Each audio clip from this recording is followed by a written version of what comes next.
Welcome back, everyone, to episode 5. Five. Number 5. Very Great nice. success.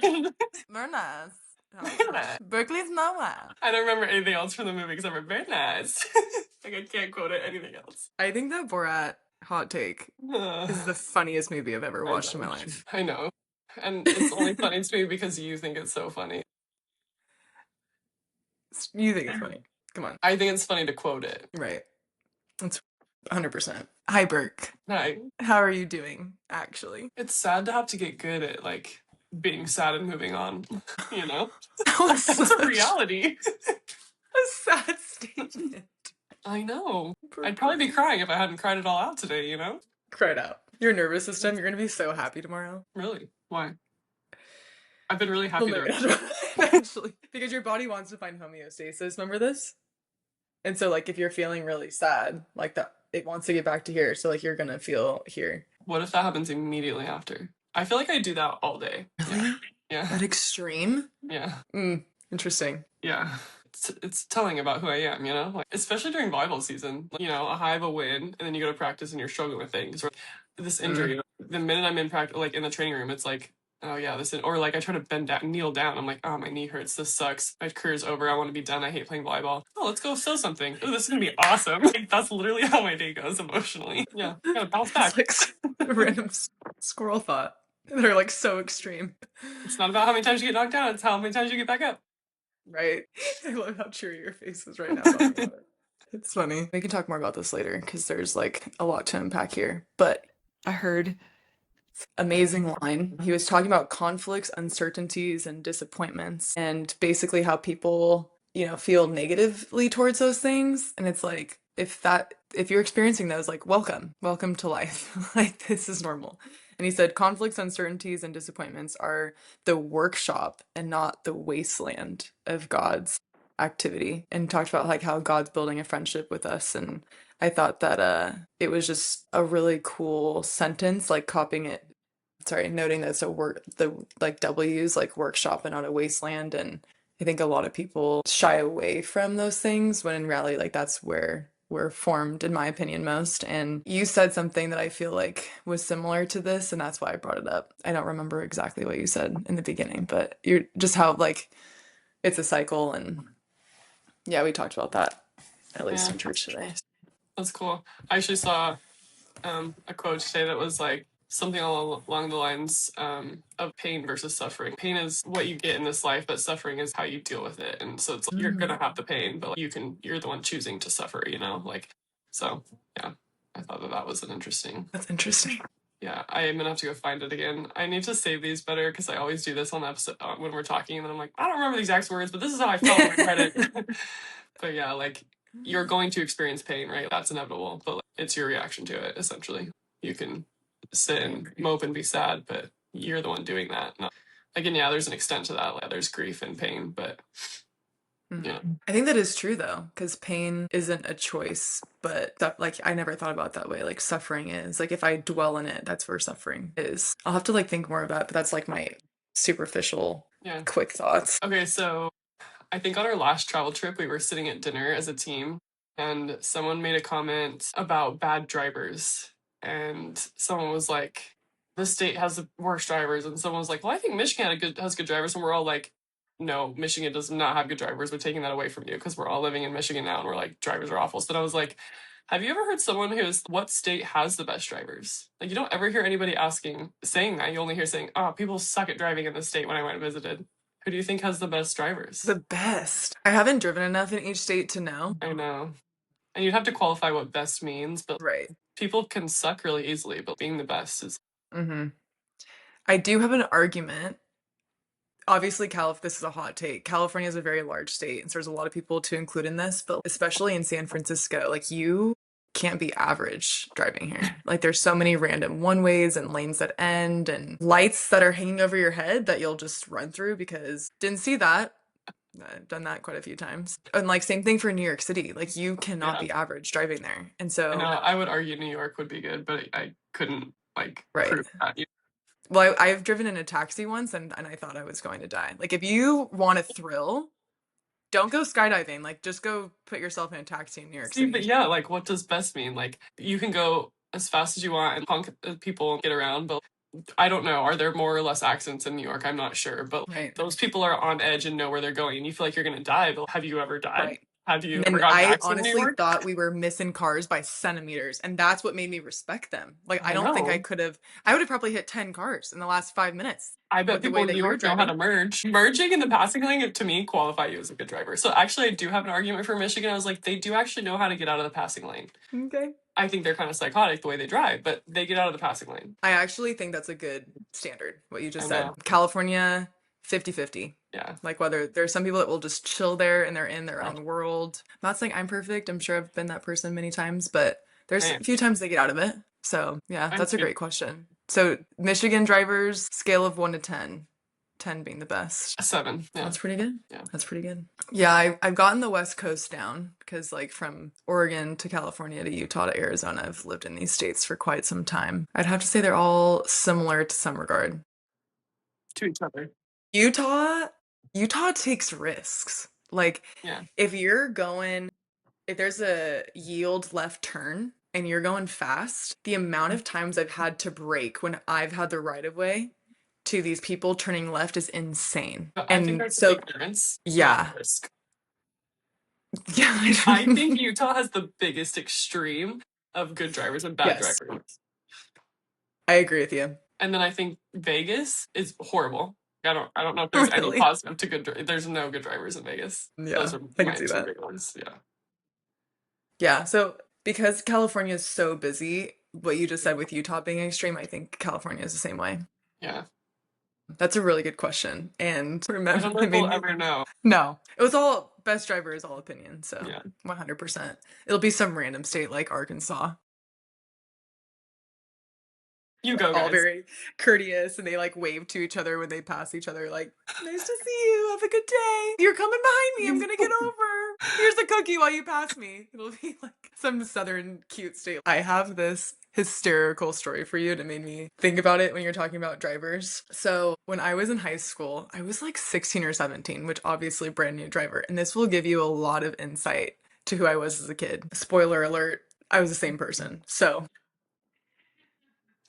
Yes. I was leaving my neighborhood and there was this truck, a pretty large Mhm. truck, like not a full semi, but like close to it. I don't know what you call those things, but whatever. And just like being an a-hole, driving all fast, like cutting me off, and I'm on my way to school. And so there's a stop sign that we both hit. And so we got close to it, and I see the sticker on the back of the car, and it's like, how's my driving? And I'm like, okay, obviously I've never called this. I just got my license. So I'm like, I'm gonna call this number because this person's boss needs to know how they're driving. Because I'm 16 or 17 years old trying to get to school and they're like cutting me off in a neighborhood. Like, why are you driving 40 miles an hour? We all know it's 25 miles an hour in a neighborhood. Okay, I call this number and they're like, hello.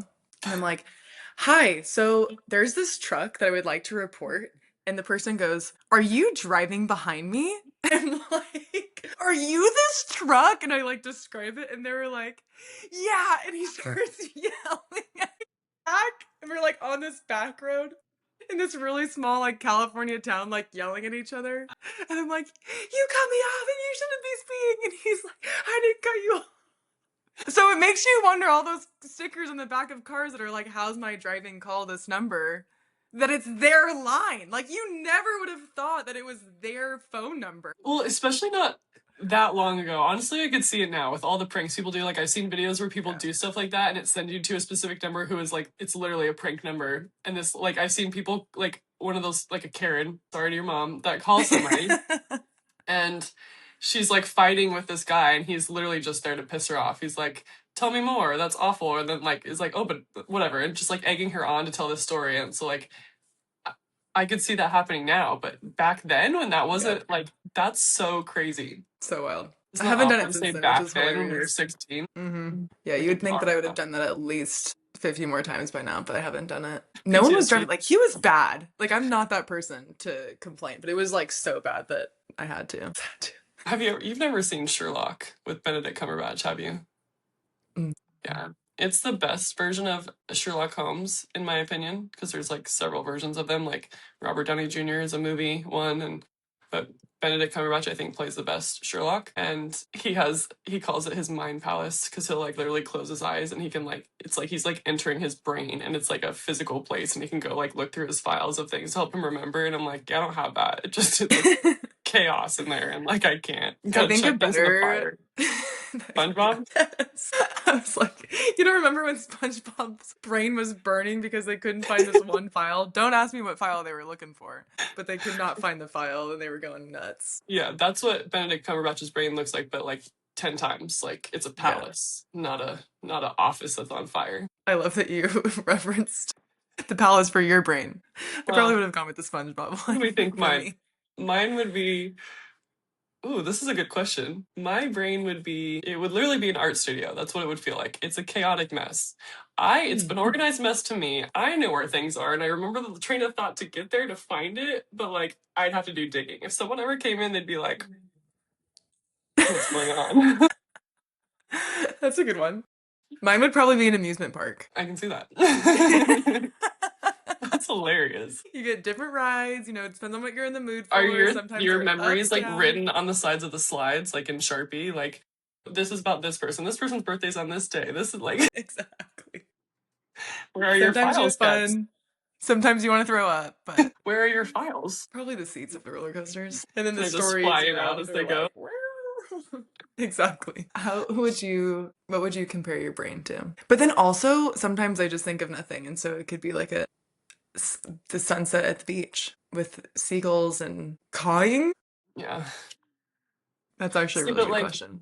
but like yours would just be when you think about nothing, it would just mean it's closed for the night, like the amusement park when no one's there and like someone's sneaking in or something. Like it doesn't I hope change. not. It has to be one.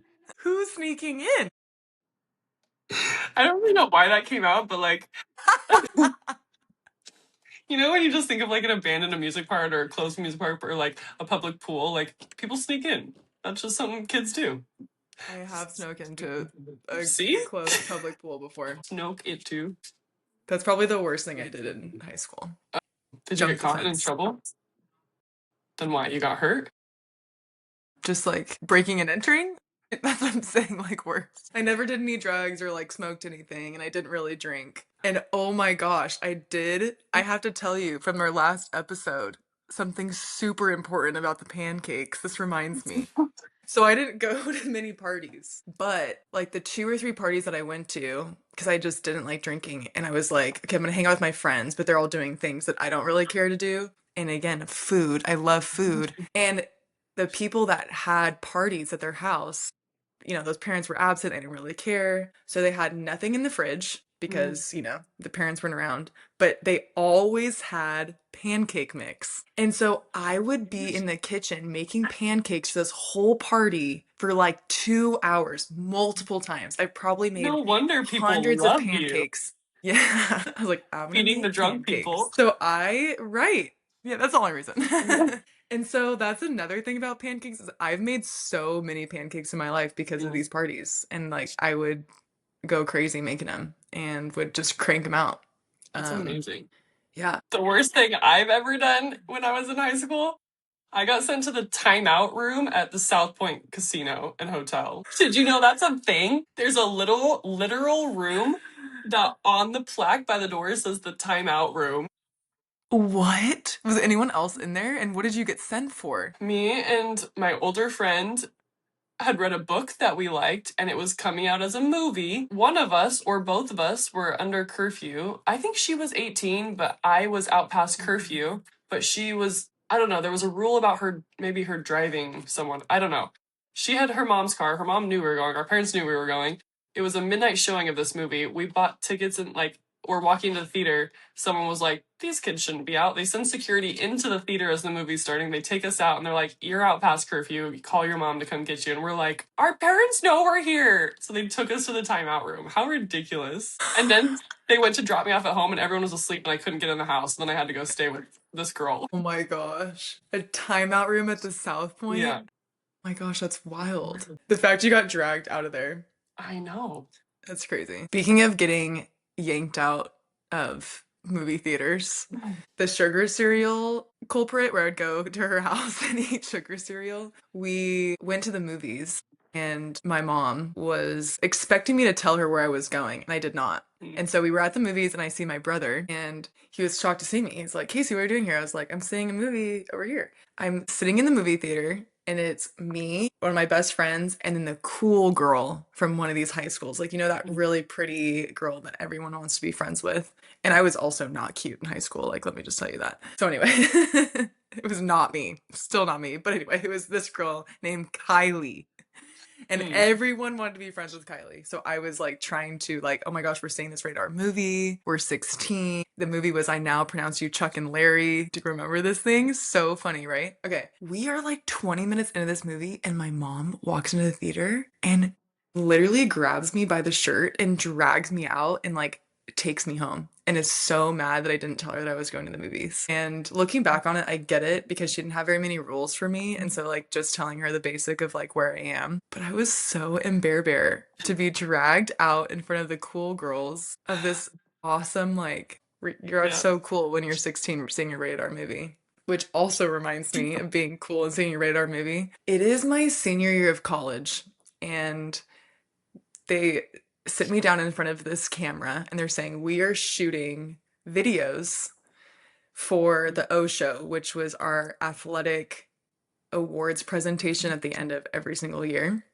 And they're like, we were digging through social media and like just wanted to have you read some of your old posts. I was like, okay, like what is this gonna be? So they had me read this post and they had it written on a piece of paper and I pull out the piece of paper and it says, I wish monkeys could Skype, maybe one day. And I remember the reason why I posted that was because I wanted The Hangover 2 had just come out. And so, of course, I wanted to prove to everyone that I had seen it. And I was either 16 or 17 years old, so I shouldn't have seen it, but I did. And so I don't think the people who were putting on this show realized it was a quote from The Hangover. They just thought that I was this random, which thank you for that credit. I'm not that funny. Anyway, I don't know why being younger and watching rated R movies was so cool. No, that's a big deal. That's a funny story. Bunnies could Skype. I wish monkeys could Skype.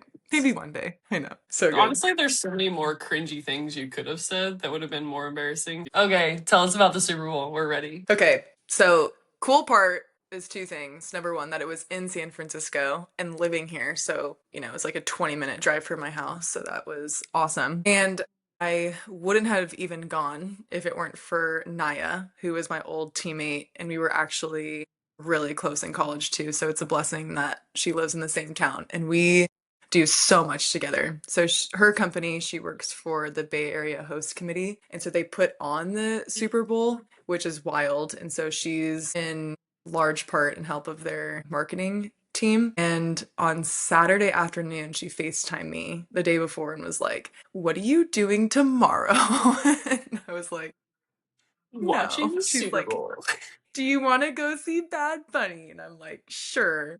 So I know a lot of people have a lot of strong opinions, and I feel like a lot of other people should have been in my shoes and they would have appreciated it a lot more, but I definitely was grateful to go because I know that tickets were stupid, stupid, stupid expensive. Had a lot of cool experiences, and yeah, it was just a really fun day. One of the funny stories from it was at the very end of the game, there was this girl who asked to take a picture, which to all of us, we're probably all going to be asked in our lifetime, especially being a female. You get scoped out to like take the picture. If Mhm. you're, I don't know if you do this with your life, but if you want a picture of the group, like go find the nearest female. They probably Yeah. know what they're doing. So I get asked to take a picture. I was like, sure. And so I take like 3, 4 pictures and then, in a matter of seconds and hand it back to her. I was like, I took a few. I was like, let me know if you want any more. And then so she like asked me, a few seconds later, hey, like, can you do more? I was like, yeah, no problem. So I take a few more pictures. I ended up taking a video too. And I hand it back to her. I was like, ask as many times as you want, like, no problem. She looks at them a few seconds later, hands me back her phone. It's like, can you take some more?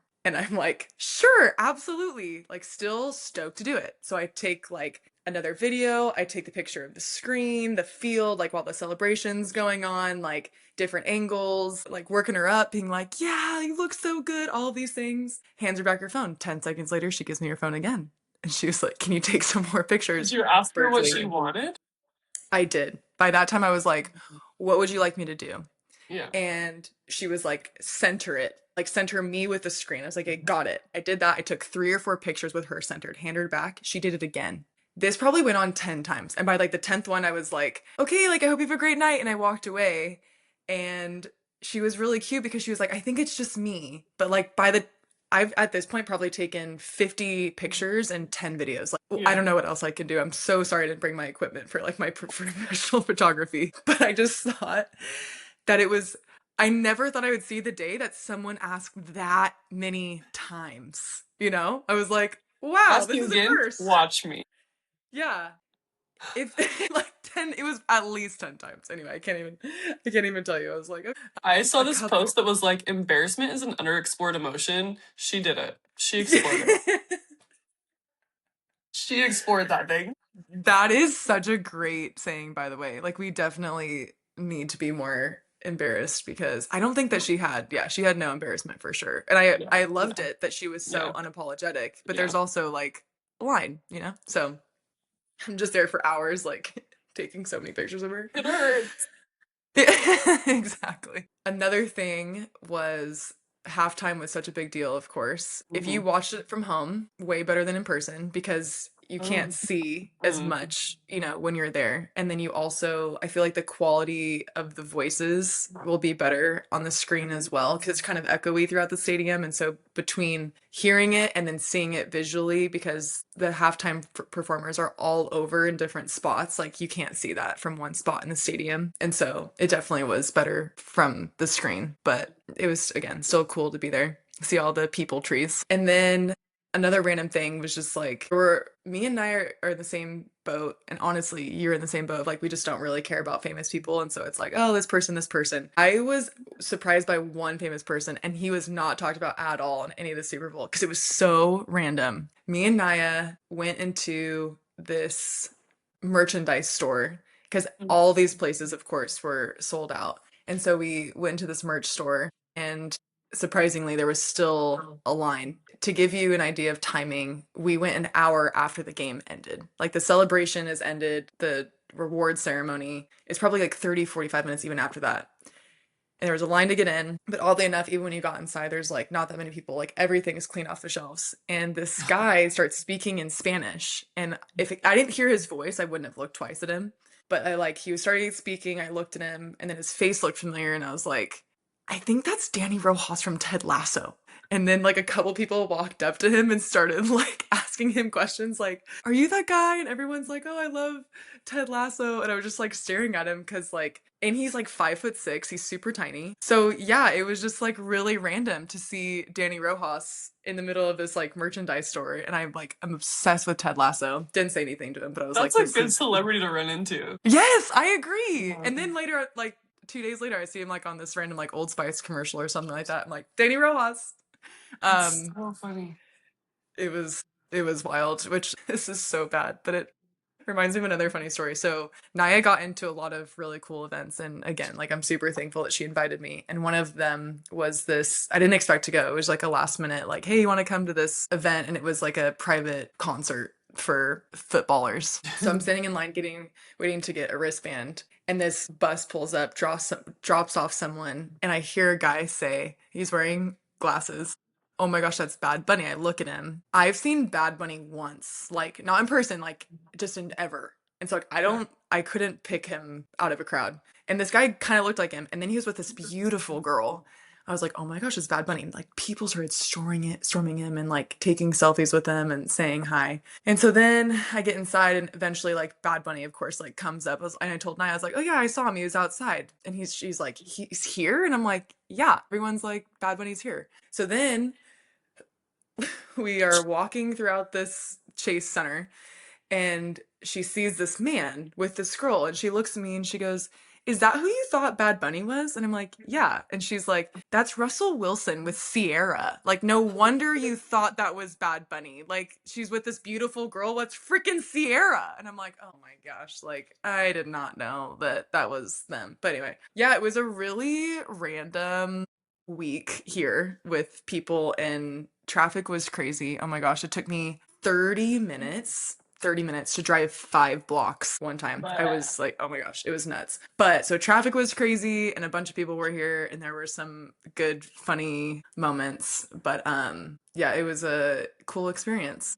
And I'm glad that San Francisco hosted it right when I moved here. They like threw a party for my arrival. just for you. I'm That's just so kidding. funny. I I can't know. believe it was actually someone famous though, and everyone was just thought it was Bad Bunny.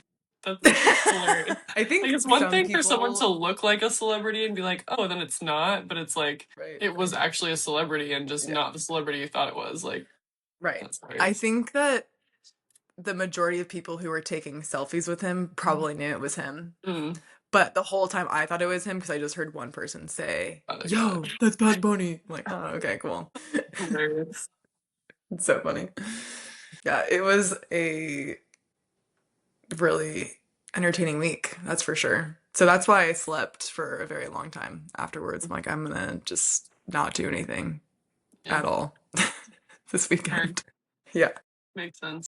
I'll never forget that girl. Can you take another one? I'm sorry, can you take just one more? Wait, here's my phone. Take another one. Social media, man. I have another hilarious story about people pulling old things from social media, but I'll tell you on the next episode. What a cliffhanger.